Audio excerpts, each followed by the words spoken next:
Launch the integration with PriMus. Manage the activities in a PriMus Price List type document. Modify the activities.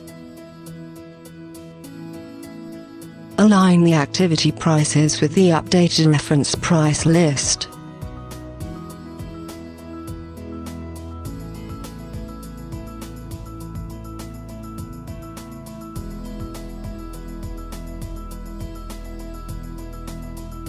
Increase or decrease all the activity prices or a selection of activities.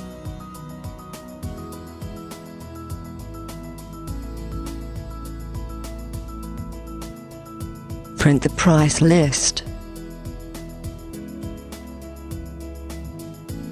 Close PriMus to end the integration process and update the PriMus-K document.